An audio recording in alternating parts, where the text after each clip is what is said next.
I've noticed this thing कि लोगों की तरह कंट्रीज़ के भी अलग अलग फेजेस होते हैं. लाइक अभी कुछ सालों से स्टार्टअप का फेज़ चल रहा है, उसके पहले आईआईटी का था और उसके पहले सरकारी नौकरी का.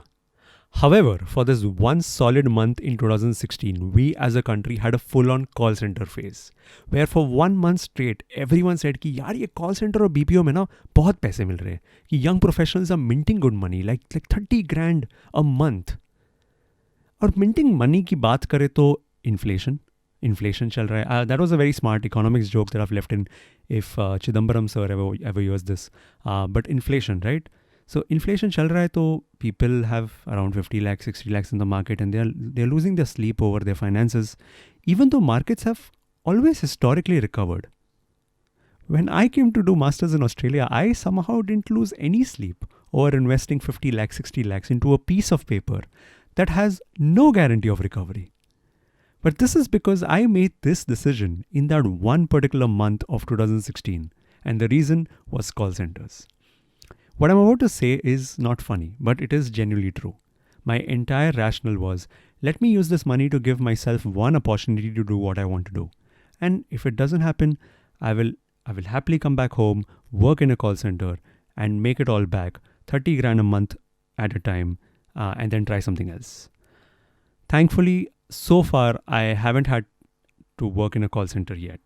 But I'm also thankful to this random glamorization for it because it helped me take a risk.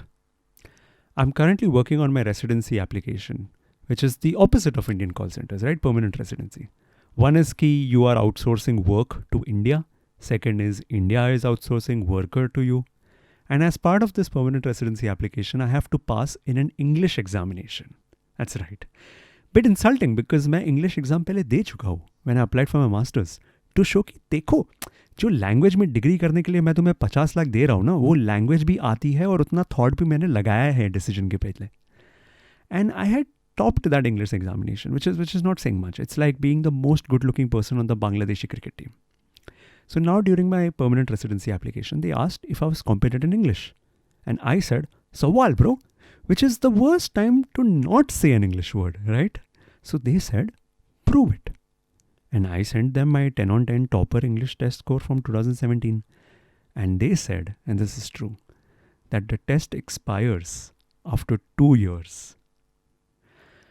Now to give you context, even pregnancy tests don't expire for 4 years. So the fact that a test that can detect अगर तेरे छावे ने बिना थैली पहने एक हफ्ते पहले तेरे साथ किया था has more longevity, has more credibility than an English test is crazy. So I explained to them that I had actually flown to Australia a month after giving that test and that in the duration since then, I have not only lived in Australia, but I have also done a master's degree in English with a dissertation and now working in Australia in an English-speaking research organization. They said I would still need to give the test. And that was frustrating. And more than frustrating, it was insulting to both of us. To me, sure. But also to Australia. Because Australia is essentially saying कि boss देखो हमारे साथ रह के तुम्हारी English बिगड़ गई होगी for sure. तो तुम please test ले लो और एक. So I registered for the English test and the test costs 30,000 INR per attempt. And that's when I realized that a $1 billion industry exists because they are right. We don't know English. Especially, we don't know how to use this very specific English word that goes why. They are like 2 साल, हर 2 साल English test दो, and 1 million people use the wrong English term, okay, instead of using the right word, why. Other than the word why, this incident also taught me a new English phrase that I didn't know previously. I don't know if you've heard this, but it goes something like, give a man a fish and he lives for a day. Teach a man how to speak English and he speaks it for life.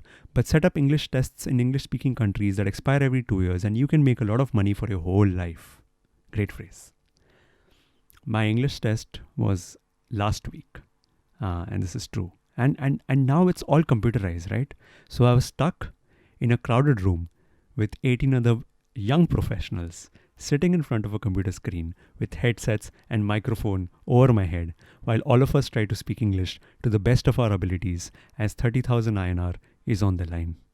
And since all of us are speaking together, and since it is a crowded room, there's chaos. And this chaos, this entire setting, it reminded me of something. 2017, I made the decision to come to do my master's, and in the past 5 years, I have fought against my disadvantages and I have fought against being an outsider, and most importantly, I have fought so as to never have to work in a call center. Just for me to be in an overpopulated, chaotic room with young professionals wearing headsets and a microphone in front of a computer screen, trying to speak English at the best of our abilities while 30,000 INR are on the line. Because look, flights और masters तुम्हारे देश से दूर ले जा सकता है but तुम्हारे फितरत से नहीं.